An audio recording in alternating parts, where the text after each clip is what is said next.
Good day, everyone. Thank you for joining us in today's webinar. This webinar is about the San Beda University College of Medicine openIMIS project, integrating health financing and health informatics into a traditional medical curriculum. Again, I am Dr. Julius Migriño, Unit Head for Research at the San Beda College of Medicine. The main objective of this webinar is to present how San Beda College of Medicine, or SBUCM, plans to utilize openIMIS to introduce concepts of health financing and health informatics into its medical curriculum.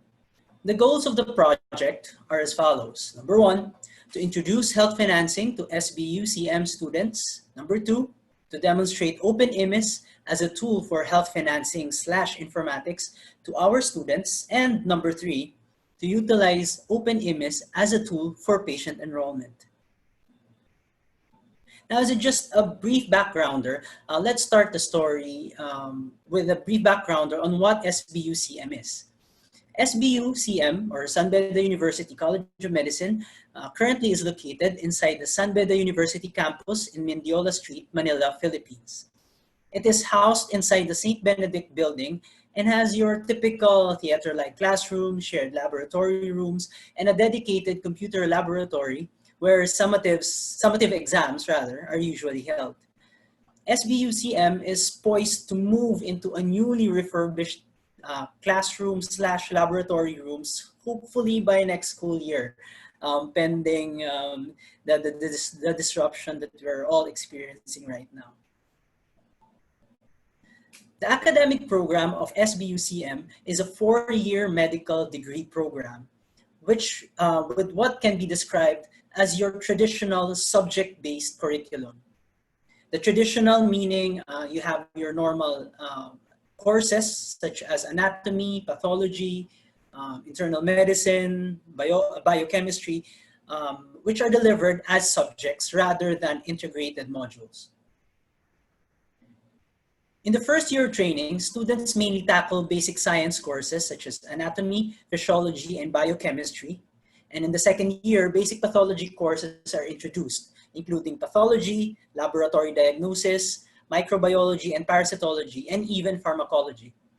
In third year, major clinical courses such as internal medicine, surgery, obstetrics and gynecology, and pediatrics are given priority, together with other clinical specializations such as orthopedics and diagnostic imaging. In the fourth and last year of the program, students go into clinical clerkship rotations within our partner public and private hospitals and institutions within and around the metro. Limited patient interaction is introduced starting from year level 1. However, starting in year level 2 or YL2, community-based patient interaction is done through the course of physical diagnosis. In the third year, or YL3, there is limited hospital-based patient interaction, and it is done within the internal medicine course primarily, but it is also interspersed with most, if not all, of the other major clinical subjects. In YL4 or fourth year, both community-based and hospital-based patient interactions are expected of our students. Now, I'd like to take this opportunity to shamelessly plug the upcoming San Beda University Community Health Station.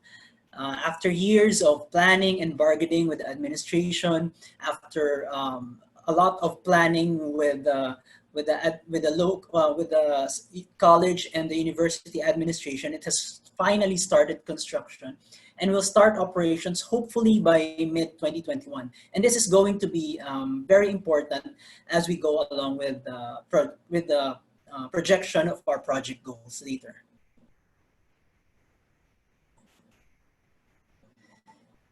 Going in depth into the curriculum content and manner of delivery, SBUCM has been using another learning management system, or LMS, for the past 3 years. But starting this academic year, we have started to transition into using Canvas as the university learning management system in what we call Red Canvas. So that's our own branded Canvas learning management system.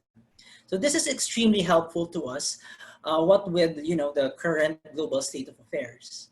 And being a traditional medical school, the current content of our medical program heavily focuses on clinical competence. But due to the Philippines' current directive, the recent directive on the universal healthcare and all of its provisions, our college decided to implement changes into its current curricular content to integrate public health concepts, of course, in order to adapt and prepare our students for a new era or for a new meta in the medical field when they eventually graduate in a few years. Now, at present, health systems, including health financing and health informatics, are not standalone subjects or standalone topics, but are introduced during year level 3 under the health management elective course, and also through the year level 3 and year level 4 family and community medicine courses. There is also a current movement to introduce a new course into the program. Hopefully, I'm not preempting this one by stating this now, but there is a move to create a new program, rather a new course called Principles of Medicine, where non-clinical topics will be covered, such as leadership and medical practice, medical ethics, and of course, these public health concepts, including health systems, health informatics, health financing, and health management. Now, recently, we've had several formal and informal meetings about the potential use of openIMIS with the faculty of FCM or faculty Family and Community Medicine and the Health Management Elective faculty. And our findings will be elaborated more as I discuss further into the details of the plan for this particular project. Last February 22, 2020, our college underwent an openIMIS training of trainers workshop at our computer lab. It was attended by several students and faculty, of course, including yours truly. And it was well received by both students and faculty. And after the training session, immediately after and a few months or weeks after, we have conducted few brainstorming sessions with primarily with the faculty attendees and coordinators from the aforementioned courses that I mentioned earlier. And these sessions were aimed to discuss the potential uses as well as the limitations of openIMIS, currently looking at what the curriculum presently looks like. Now, diving deeper into the actual project goals, let's discuss the specified project goals in more detail, starting with the first one, introducing health financing to the SBUCM students.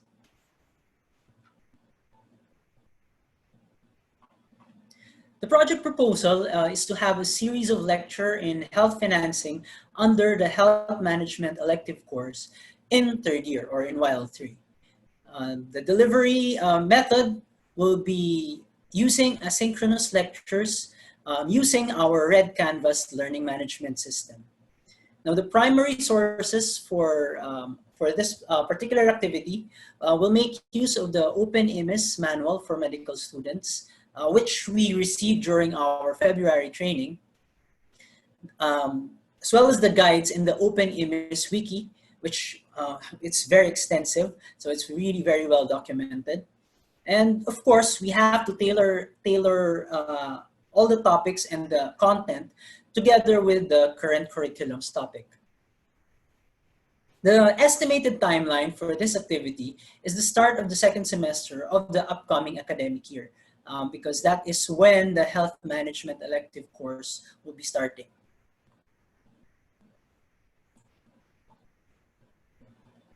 In YL4, or year level 4, the project also plans to include a more in-depth take into health financing. And this will be through a series of lectures in health financing. And these lectures will mainly be focused on how the concepts of health financing integrates with the current Philippine National Health Insurance Program, or PhilHealth. So this is the main topic of the Family and Community Medicine curriculum as far as health financing is concerned. This will again be delivered through the Red Canvas platform and will hopefully make the concepts of health financing more tangible to our graduates, even when they pursue quote-unquote traditional medical career. The sources for this particular activity will be the openIMIS manual for medical students, as well as the openIMIS wiki online resources. Now, the timeline for this activity will start on the first semester of each academic year and will run throughout the year depending on the current rollout or the current schedule of the topics of family and community medicine.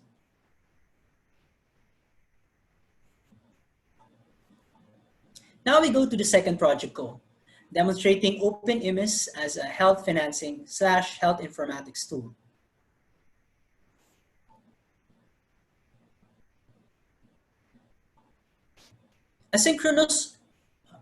Let me reiterate. A synchronous workshop on how to use openIMIS for patient enrollment will be done under the health management elective course. We will be utilizing the demo server of openIMIS to introduce students to electronic medical records and how they will be using it when they graduate and eventually go into medical practice. Now, the purpose of this workshop is to familiarize our students with health informatics and technology that they will eventually be encountering in their future practice, even as regular medical physicians. This will also teach them the principles of data integrity and data privacy. However, the data privacy course will be covered more in their legal medicine and medical jurisprudence courses. Now, this particular activity will be done using Big Blue Button, an online conferencing platform integrated under our learning management system, Red Canvas.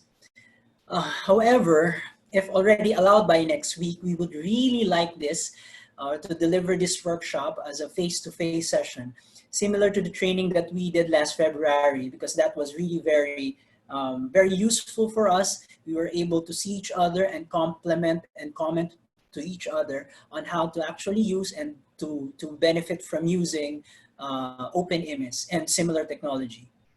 And hopefully we can do this in the second semester of next year using our dedicated computer lab at Beda University. If it is still not allowed by our task force here in the Philippines, our COVID task force in the Philippines rather, of course we can do it, and we have plans on doing it online if face-to-face sessions are not allowed. Now, plenary discussions and feedback of experiences will be conducted immediately after the activity. This will be another brainstorming session, but together with the students as end users. Their insights will be very important to us because, of course, they will be the eventual end users of this, as I will be explaining in the third leg or the third part of my project goals. Now, the timeline of this activity, as I mentioned earlier, will be in the second semester. Hopefully, we will be allowed to use our on-site computer laboratory.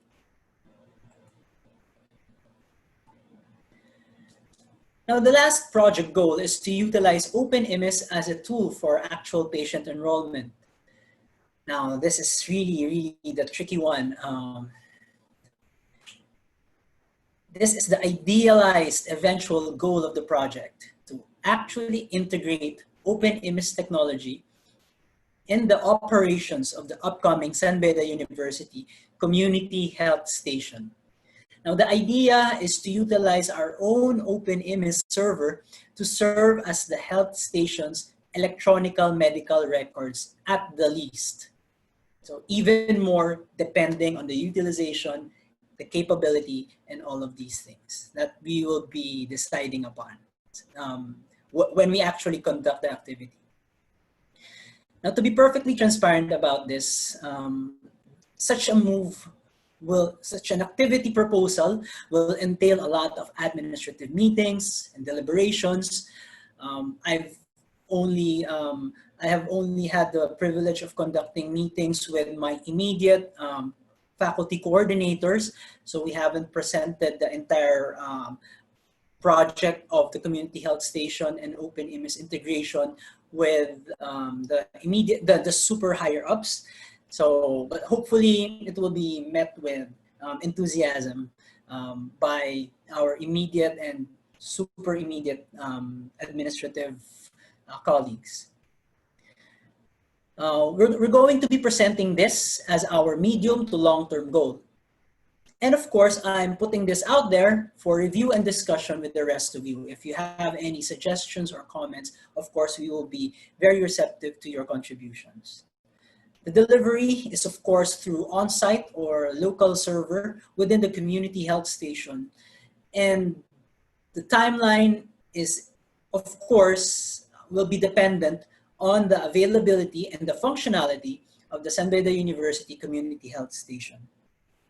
As for the sources, the sources will be similar with the openIMIS manual for medical students, but hopefully by this time they would have had the trainings, the first leg and the second leg of trainings.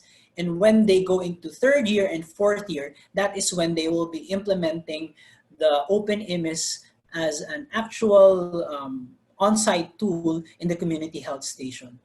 So by that time, we will be focusing our attention, including training, on how to set up the local server. I've attended a recent webinar for openIMIS on how to set up the server, and it was very technical. And I think we will be having a lot of problems there as far as the complement, the faculty and the administrative staff complement is concerned, at least at present. So I'm forecasting that problem already. And I will be mentioning that in the limitations slide later. Okay, so to sum up the project goals of the project, the first goal is to introduce health financing to our students as early as year level 3 and year level 4, to demonstrate openIMIS as a tool for health financing and informatics, starting with year level 3 medical students. And number 3, our medium to long-term goal is to utilize openIMIS as a tool for patient enrollment in San Beda University Community Health Station. Lastly, I want to discuss the limitations of the project that we've identified from all our brainstorming sessions, as well as from viewing the previous workshops presented by the other institutions. So I've had the liberty of I've taken the liberty of watching all the other webinars from our different AeHIN openIMIS institutions. And I'd like to quote some of them in this particular slide, because these were really very helpful when I was trying to think over on how to present this particular slide. Now, Dr. Isip Tan from the UP College of Medicine mentioned that medical curriculum is already jam-packed. Now, this is very much true, even with San Beda University College of Medicine. In fact, the number of subjects alone in year level 1 and especially year level 2 is very massive for SBUCM. Now, the unit counts are basically the same as what is mandated by CHED, Commission on Higher Education here in the Philippines. But the number of subjects are very demanding, especially in year level 2. And that being said, during our brainstorming sessions, we really acknowledged that difficulty on how to, quote unquote, add a new topic, so to speak, on what the students will be studying. So that came up during our discussions. Now, Dr. Marcelo also mentioned, Dr. Alvin Marcelo, I believe he's here already. He also commented on one of the presentations that we should be able to know our audience.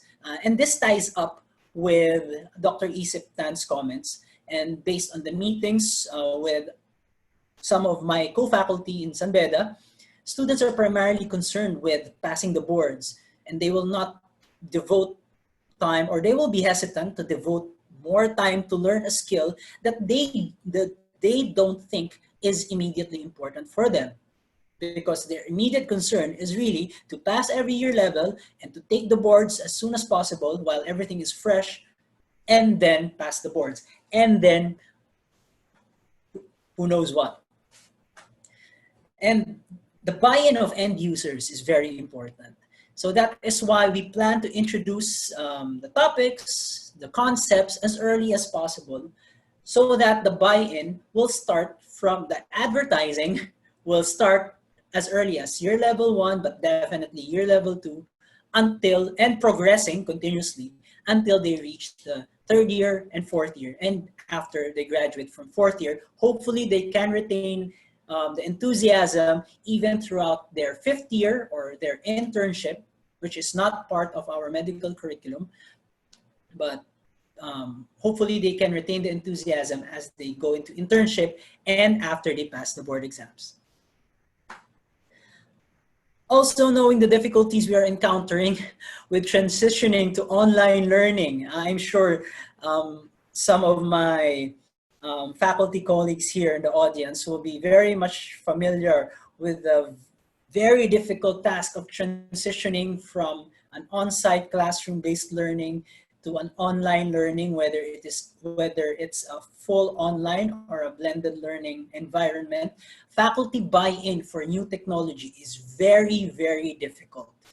So not just the buy-in of students is important, we are also foreseeing the faculty buy-in to be very arduous as well.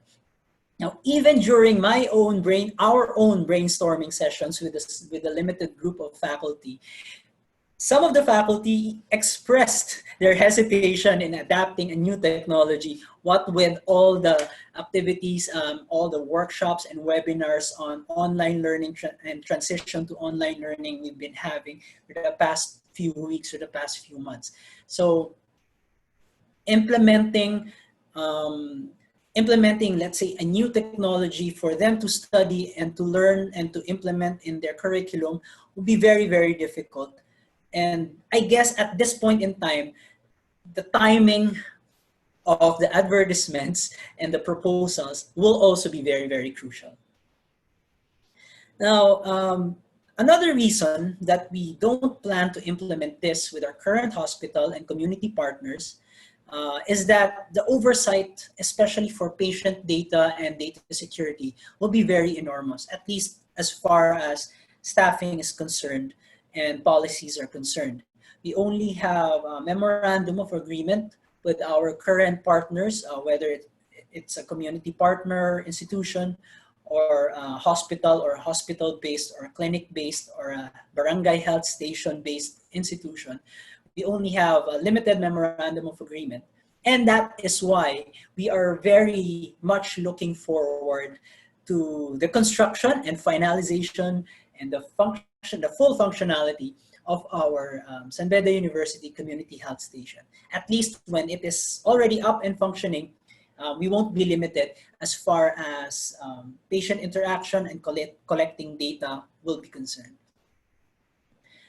Now, given these limitations, our group agrees that while openIMIS has a lot of features available, the project will focus mainly on its capabilities for data entry, data storage, and hopefully it can touch up on some of the data export that, of course, we will be trying to teach our students so that they will be able to at least utilize an electronic health record or an electronics medical record features of openIMIS so that they will be familiar on how to use an EMR when they go out into the quote-unquote real world.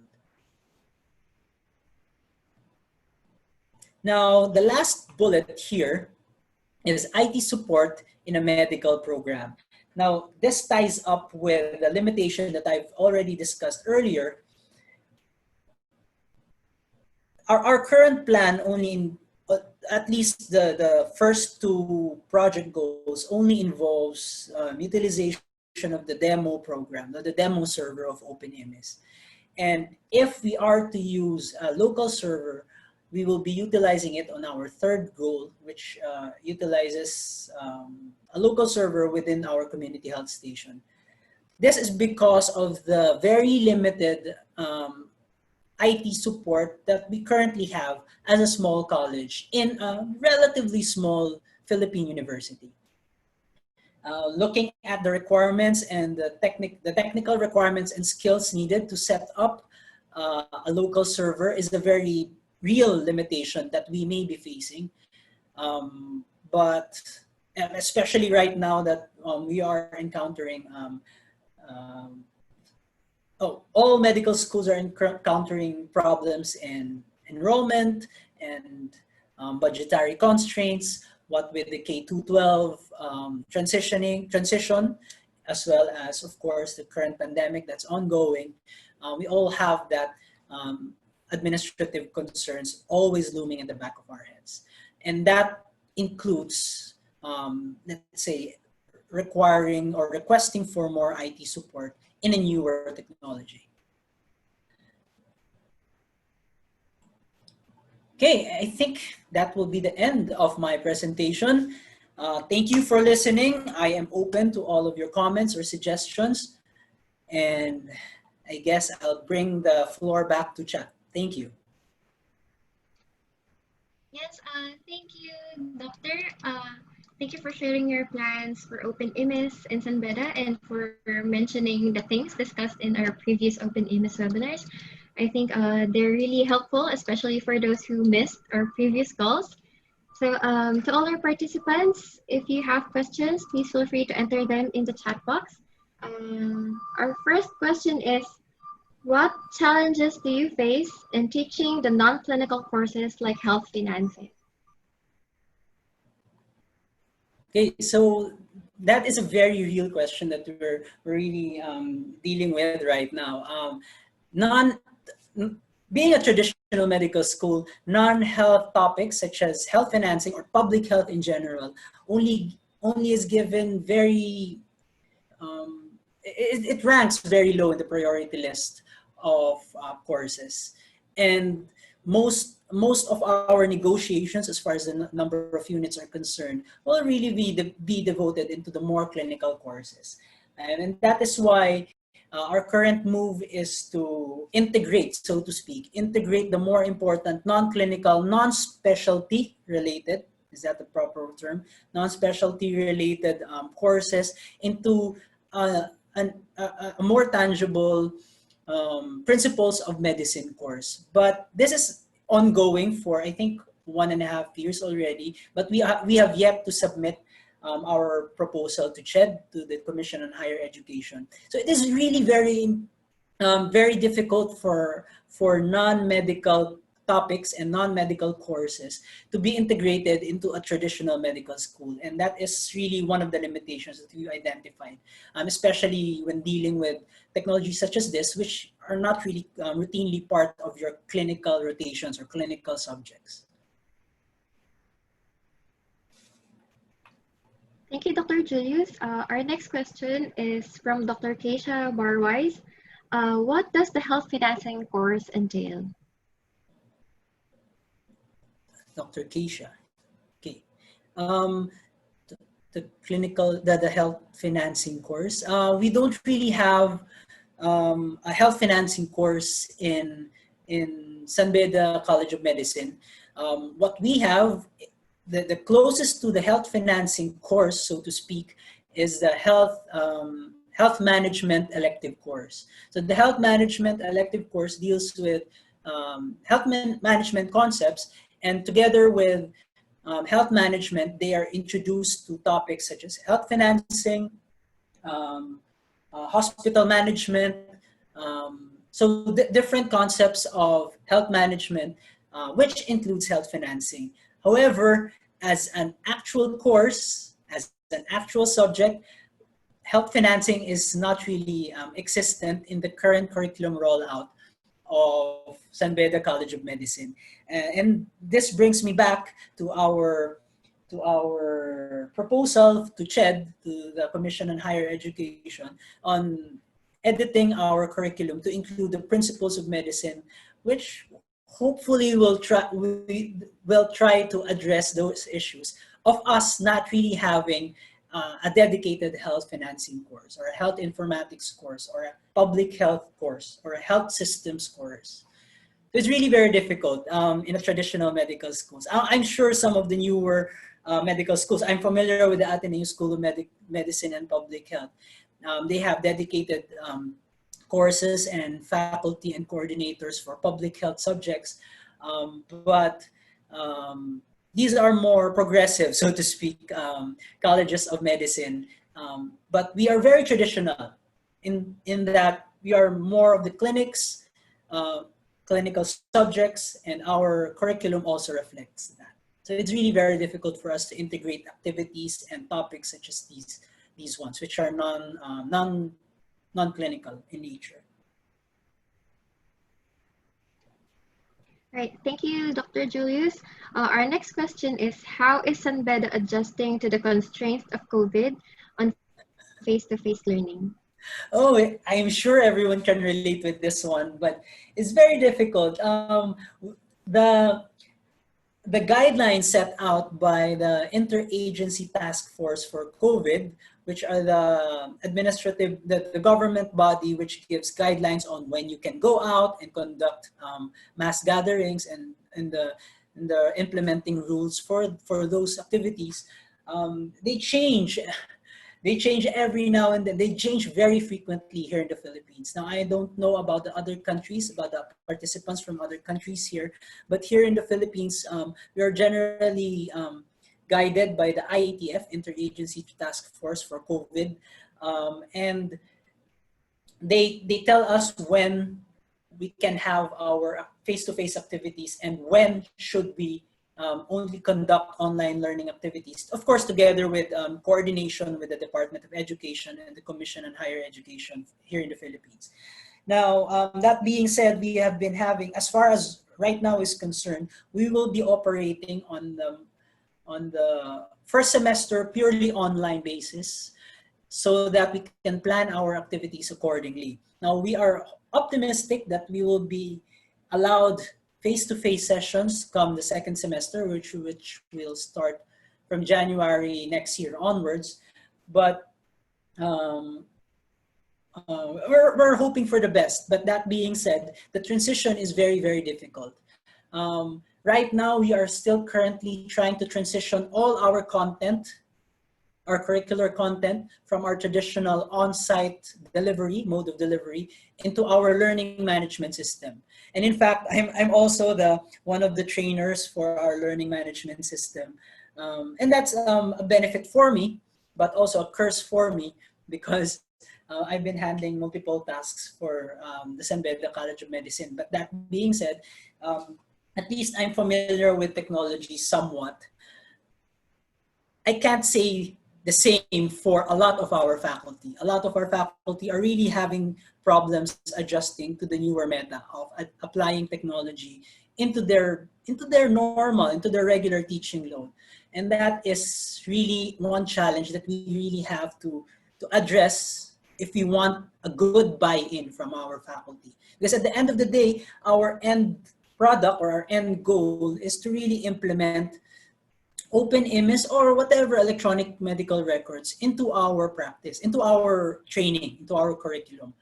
And if the faculty will not be willing to adjust and adapt, as we are seeing currently in our current transitioning period right now, that will be a problem. So really the timing of breaking the bad news to them, so to speak, will be very important. Thank you, Dr. Julius. Our next question is from a medical student in San Beda. It's Ms. Crystal Abeleda. So the question is, since the program will only be limited to students taking the elective, will it be integrated with other general subjects such as FCM in the future? Yes. So Crystal ba? Tama. So Crystal. Yes. Yes, the real plan, the real medium-term goal, not the short-term goal. The short-term goal is to introduce the topic of health financing to as much student as possible, as early as allowable, rather. Because of course we can't really change the content already submitted to the to the Commission on Higher Education as much as we'd like to. But minor tweaks in the delivery and the topic are allowable, subject to certain administrative constraints. But the medium-term goal is to really integrate the topics of public health, including not just health informatics, not just health financing, but also health human resources, leadership and governance, health leadership and governance, and all of those building blocks of the health system into the course that I was mentioning earlier, the principles of medicine. So one of the goals of the principles of medicine is to actually compress the elective courses so that there won't be any elective courses, so to speak, in that all the topics that the college wants our students to experience, everybody will experience the same level.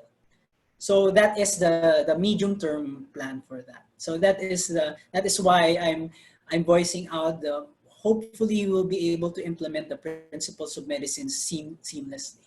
But right now, of course, our hands are tied because of current CHED regulations. All right. Thank you, Dr. Julius. So far, I think that is the last question from our participants. But to all the participants, if you have comments and suggestions that you would like to give to Dr. Julius, please feel free to send it in the chat box so we can also forward it to him. And before we close, may we hear from Dr. Alvin? Thank you, Cha. Thank you, Dr. Julius. Good to hear from you and your experience in San Beda. Hey, sir.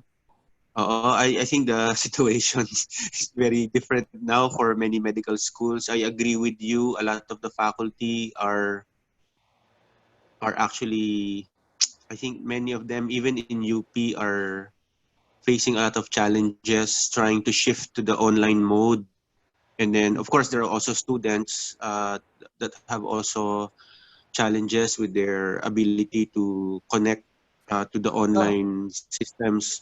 Yes, sir. So the idea when we formed the openIMIS community in the Philippines, because there's an openIMIS community in Indonesia and in Nepal, but they have different approaches. In openIMIS Nepal, they're actually using it in production. So they're using it in a real world scenario. They have an insurance agency like PhilHealth in the Philippines that's using, in a small scale, of course, because Nepal is a much smaller country. They're using openIMIS in clinics, and they're also using openIMIS in their national health insurance agency. So that's production. In openIMIS Indonesia, they're using it for public health teaching. And for the Philippines, we're introducing it as a laboratory component for teaching health financing, health information systems, ethics in medical schools. So participating are Ateneo, St. Luke's, UP Manila, San Beda, and we hope to increase and enlarge the net, so to speak. Of course, we respect the academic freedom of all the medical schools. So all we're doing is basically just giving you the materials and providing you with the cloud instance of openIMIS.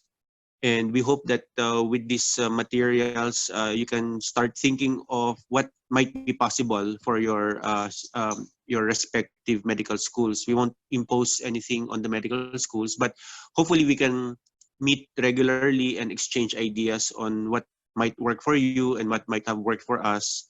And then we can have some cross-pollination of how openIMIS has been able to support the teaching in medical schools. One of the things we'd like to really support are the medical students. Then we know that the medical students are organized around the AMSA organization.